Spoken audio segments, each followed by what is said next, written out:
Hello, you're watching Race to Power. I'm Shreya Upadhyay. Tonight we're talking about the Donald Trump address, which had several layers to it, and one of the most important ones was his effort to convince his MAGA supporters that the Iran war is necessary. We'll decode this with our guest on the show. And here in India, it seems all is not well within the Aam Aadmi Party. Their star campaigner and leader, Raghav Chadha, has been removed as the deputy leader in the upper house. The deputy speaker's post now is gone to somebody else. That's Ashok Mittal. What's brewing within the party? We get you more details on the show. But first, let's begin with what has been happening as far as Donald Trump's address is concerned. In the last 24 hours, the US President Donald Trump has given two separate addresses, one to the nation and one before that at an Easter lunch. While speaking at an Easter White House event, one statement in particular has made headlines, and that is Donald Trump dismissing funds for America's welfare schemes, saying that the country is fighting wars.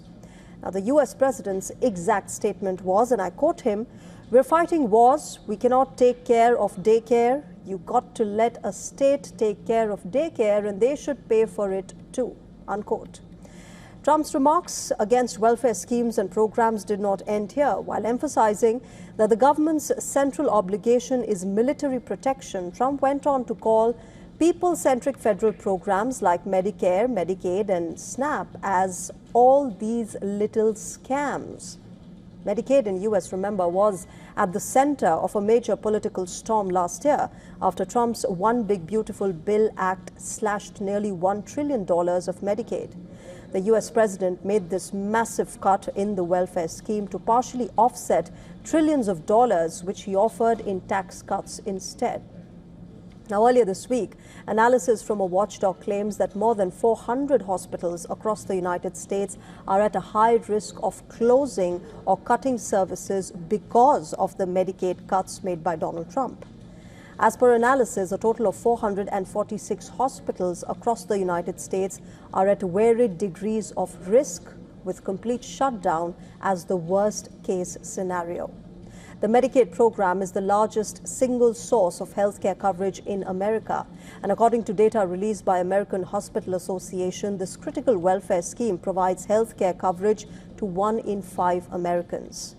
On the contrary, reports suggest that America's war against Iran is costing American taxpayers approximately $1 billion every day. So far, it has been 32 days since US first launched the strikes against Iran in that joint operation with Israel. Now remember, it's important to put the cost of this war into perspective. 2 weeks ago, Pentagon also demanded an extra $200 billion for defense amid this ongoing war. The request needs congressional approval. And if Trump's address to the nation is any indication of the trajectory of this war, it may be another few weeks at least before a ceasefire is possible. Now, according to Trump, the US military is going to hit Iran harder over the next 2 to 3 weeks. Take a listen to what he said. We're going to hit them extremely hard over the next 2 to 3 weeks. We're going to bring them back to the Stone Ages where they belong. In the meantime, discussions are ongoing. Regime change was not our goal. We never said regime change, but regime change has occurred because of all of their original leaders' death. They're all dead.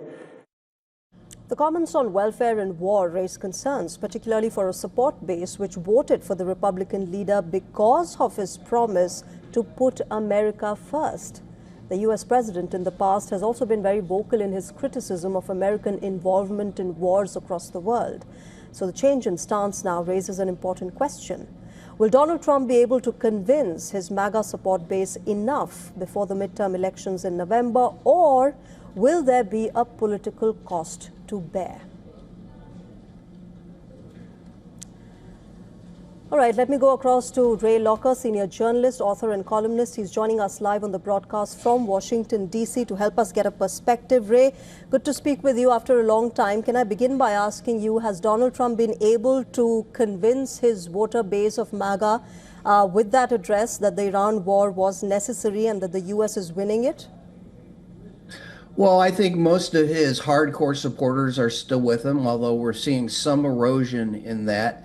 But I mean, those aren't really the people he needs to persuade. I mean, more than half of the American population opposes this war, opposes Trump. His disapproval ratings are into the 60% range right now. And that's not where any president wants to be. And therefore, how do you think this is going to pan out for the Republicans, considering that, the November midterm elections is something that they have been talking about? There have been concerns within the Trump administration as well, as far as, the midterms approaching are concerned. Well, first of all, regardless of who the president is, midterm elections are bad for the party in the White House. Look at 2018, they were bad for Trump then. Things are worse now. He's in his second term. Any kind of checks and balances that existed for him are gone. And so what he's doing what he wants, and it's not popular, and we're seeing the results. I mean, Democrats are winning special elections and legislative seats, congressional seats in Republican areas, and I think that's a harbinger for the future. So, one of the arguments, Ray, that a lot of people who support Donald Trump give is that, look, he has been saying that he's putting America first, and this is in American national securities and security interest that he is doing what he's doing. And which American president hasn't done that? Which American president in the past hasn't thought of American national security? Right. Look, every president takes care of this country. Trump's argument is, I'm going to put white America first. You don't like all these people of color who are demanding DEI, all these immigrants from places that we don't like, who aren't like us. Well, we're going to take care of your interests instead of theirs. And so, I mean, that's how I read that. And that's what a lot of people are responded to. And if you look at some of his comments over the last year, they get more and more racist than they ever used to be. I mean, he's saying the quiet part out loud. A lot of politicians used to kind of hint at it. No, he's very open about it. I mean, look what he says about Somalians and the people in Minnesota. He basically trashes people from the entire country, calls them low IQ, anti-American, but in many cases, they're exactly the kind of people you want here because they're working hard. Veiled things he says about Indian Americans or things that come from his supporters. So I think that's what he really means, but he's not really taking care of America first. I mean, you look at the impact. Ray, here's the interesting bit, that despite saying all of this and by saying all of this, Donald Trump has won a majority in that election that was held, and he's now the president. So clearly, a lot of people do resonate with that thought. Well, he did not win the majority of the popular vote. He won the most popular votes of the people who ran, and he did get a majority in the electoral. He definitely won that election. There's no dispute about that. But he's not overwhelmingly popular. And also, he won that election against a black and Indian woman. So kind of played into some of the things he was talking about.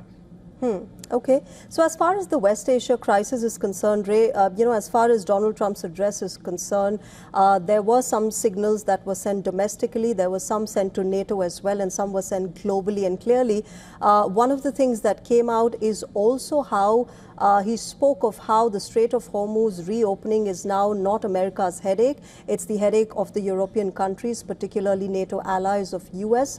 And many are saying that, look, the US has started this war, but it has now conveniently put the onus on Europe. Oh, absolutely. I mean, Europeans didn't want this war in the first place.